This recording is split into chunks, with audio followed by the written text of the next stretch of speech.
Bonjour et bienvenue dans la série Vitamine B. Nous abordons et nous continuons l'étude du Sermon sur la montagne. Aujourd'hui, nous voulons réfléchir au développement que fait Jésus lorsqu'il aborde la question des biens. Le rapport au bien, notre rapport au bien, est révélateur. Et pour cela, il voudrait développer la spiritualité du don. Après avoir parlé de la prière, du jeûne et puis de l'offrande, il arrive à ce qui est au fond de nous-mêmes, le regard sur les choses. Il le fait dans l'Évangile selon Matthieu, chapitre 6, à partir du verset 19, en donnant deux ordres principaux. Le premier, c'est « Ne vous amassez pas, mais amassez-vous ». Et le second, que nous verrons la fois prochaine, « Ne vous inquiétez pas du futur, du manger du vêtement, mais cherchez d'abord le royaume de Dieu et sa justice. » Nous abordons tout d'abord le premier en faisant la lecture de ce développement insolite. « Ne vous amassez pas de trésors sur la terre », dit-il au verset 19, « où les mythes et les vers font tout disparaître, où les voleurs percent les murs et dérobent. Mais amassez-vous des trésors dans le ciel, où ni les mythes ni les vers ne font de ravages, où les voleurs ne percent ni ne dérobent. Car où est ton trésor, là aussi sera ton cœur. La lampe du cœur, c'est l'œil. Si donc ton œil est sain, ton corps tout entier sera dans la lumière. Mais si ton œil est malade, ton corps tout entier sera dans les ténèbres.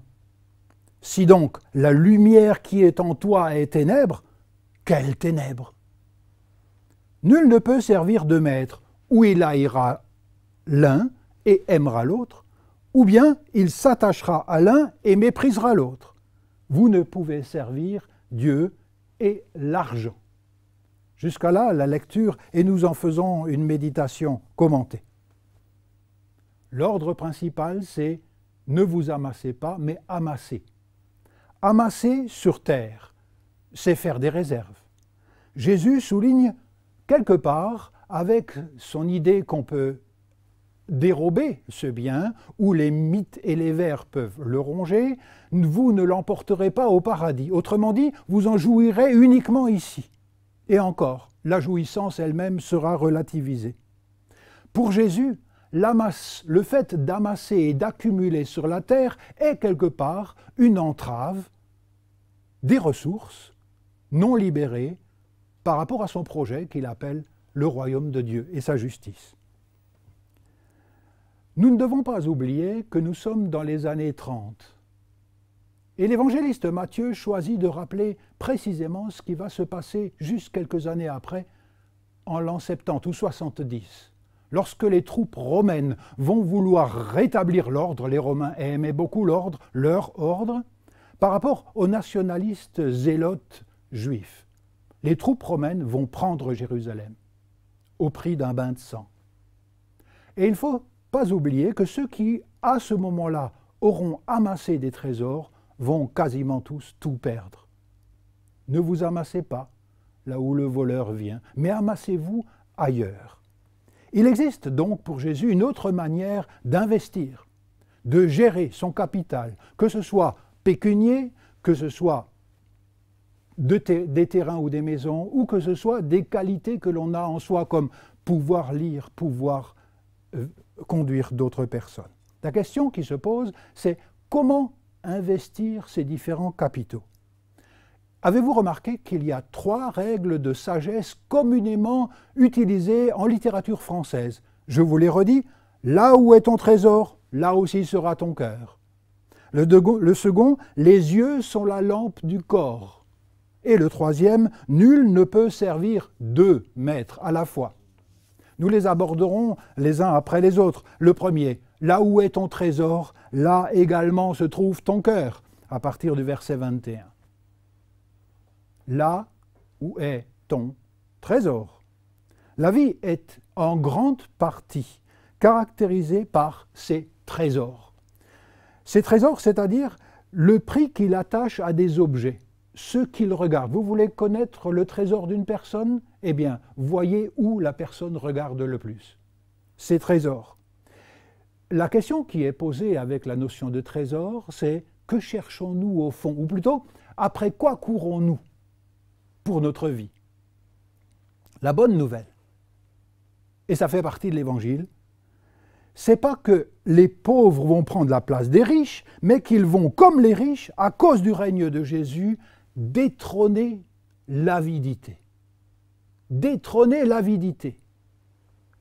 Comprendre qu'il y a mieux à faire que d'amasser, d'accaparer, de s'enrichir à l'excès. Bien sûr, un minimum vital est nécessaire.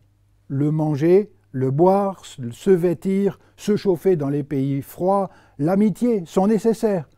Mais Jésus préconise une économie fraternelle, une économie qui tient compte des autres et qui n'exploite pas avidement l'autre. Et on comprend la relation entre le fait d'amasser et le royaume de Dieu. Jésus souligne le risque encouru de celui qui amasse pour lui-même. Il risque de tout perdre et non seulement de frustrer le pauvre qui aurait besoin d'un élan de solidarité, mais également de frustrer le projet même du Christ. Il y a une manière pourtant pour Jésus de ne pas céder à cette tyrannie destructrice qui détruit les sociétés humaines. Investir, et l'expression est curieuse, dans le ciel, c'est-à-dire auprès d'un Dieu qui est passionné de bonnes relations. Et la question qui se pose pour toutes les sociétés du monde, riches ou pauvres, confondus, c'est qu'est-ce qu'il faut pour être heureux? Les exemples bibliques sont nombreux. Le jeune homme croyant et riche, mais qui s'en va tout triste parce qu'il avait de grands biens, et Jésus lui a dit « Aie confiance en Dieu. Les richesses sont en toi, sont pas dans ce que tes parents probablement ont amassé et qu'ils n'ont pas distribué à leur tour. » Peut-on être jeune homme et riche? C'est une autre question en Israël. Et il s'en alla tout triste parce qu'il avait de grands biens. Il y avait aussi un autre riche qui était un collaborateur, Zachée. Imaginez la joie qu'il y avait dans la ville où il vivait, Jéricho, à l'idée qu'il répare les méfaits passés, les exploitations passées, et qu'il considère le prochain comme étant important dans la ville de Jéricho. Ensuite, il y a l'enseignement des épîtres, et je n'en dirai qu'une citation. Elle se trouve dans l'épître aux Éphésiens au chapitre 4 et au verset 8, je vous en fais la lecture. « Celui qui volait, qu'il cesse de voler, qu'il prenne plutôt la peine de travailler honnêtement de ses mains, afin d'avoir de quoi partager avec celui qui est dans le besoin. » Voici, en résumé, ce que Jésus a aussi enseigné sur la montagne. La seconde sagesse, c'est la lampe du corps, c'est l'œil. La lampe du corps, c'est la manière de voir. La manière de voir est malade pour Jésus. L'œil, c'est ce qui donne la lumière à tout le corps. C'est quand je vois que je ne trébucherai pas sur les objets qui se trouvent autour de moi. L'œil peut être sain, littéralement, c'est l'opposé de être malade. Malade, c'est être mauvais. L'œil mauvais. Si ton œil est mauvais, si ton œil est sain, le même mot sain, S-A-I-N, se traduit aussi par généreux. Le regard sain, la manière saine de voir ce après quoi je cours, est préconisé comme remède pour Jésus.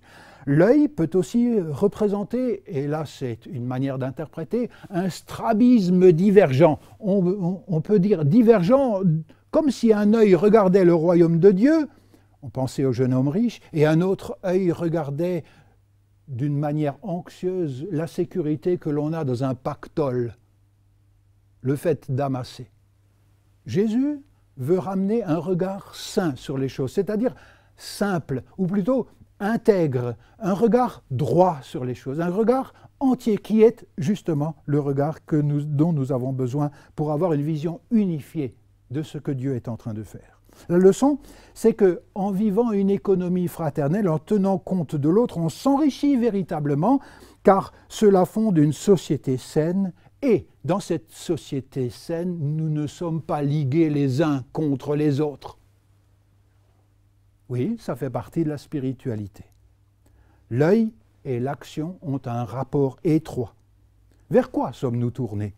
Quel est mon trésor? Quel est mon drive, diraient les jeunes aujourd'hui? Quelle est mon orientation? Qu'est-ce qui capte mon attention en priorité? L'accumulation, pour moi, ou une économie plus fraternelle, c'est la question que le royaume de Dieu, devant laquelle le royaume de Dieu me place. Et là également, comme nous l'avions vu pour la colère ou pour le regard d'accaparement dans le chapitre 5, nous avons la même chose au niveau de la spiritualité. Prends au sérieux ce qui se passe en toi, c'est-à-dire ta manière de voir. Enfin, il y a la troisième sagesse. Nul ne peut servir deux maîtres. On oublie ce que les maîtres. Nul ne peut servir deux patrons en même temps, parce que ces patrons ne veulent pas la même chose. Nous le trouvons au verset 24, c'est la troisième sagesse. Ou bien, dira Jésus, mais il faut choisir. Le fait de ne pas choisir, c'est déjà d'avoir choisi, parce que c'est précisément cet œil qui n'est pas sain, cet œil qui est malade, cet œil qui est dur. Ou bien, c'est l'appel à un cœur sans partage, sans réserve, parce que les deux philosophies de Mammon, qui est l'argent personnifié, qui fait précisément courir les gens, le discours et le slogan de Mammon, c'est « prends, profite, accumule, amasse, occupe-toi de toi. Dieu sait ce qui arrivera dans le futur, donc mets ta sécurité de côté. » Voici le discours de Mammon.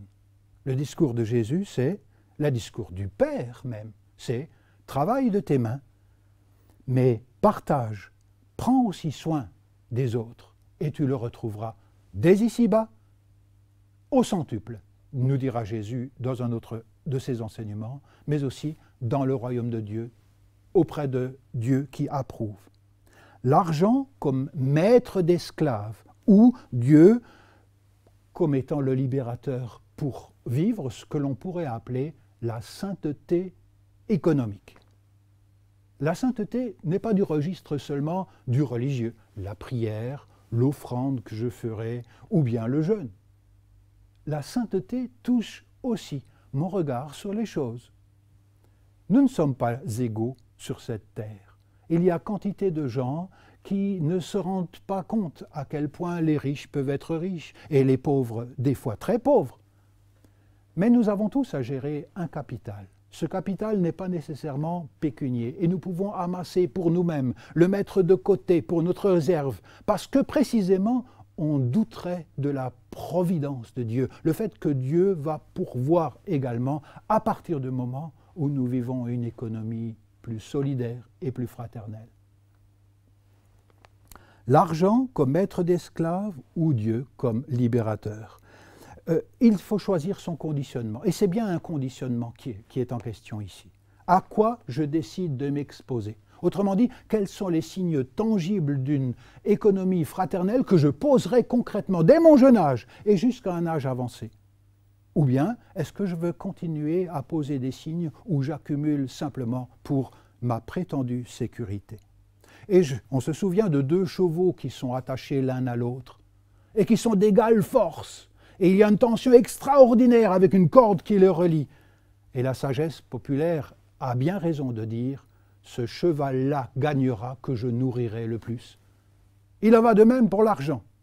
On ne guérit pas simplement de ces schémas et ces manières maladives de voir magiquement. On guérit simplement en disant « Seigneur, ta grâce, je veux m'y ouvrir et je veux être un disciple qui pose concrètement des signes d'une économie qui est autre. » Apprenons le contentement, apprenons l'économie fraternelle, sinon l'argent deviendra un maître tyrannique qui empêchera la propagation du principe même de vie. En résumé, Jésus nous invite à une libération de l'avidité et à développer une spiritualité du don et de l'économie. L'habitude de donner dès qu'on est jeune, dès la jeunesse, commencer en posant un premier signe et un second pour détrôner l'avidité. Nous avons une capacité énorme de faire du bien pourvu que notre regard soit guéri. Merci pour votre attention et à une fois prochaine pour le chapitre 6 du Sermon sur la montagne.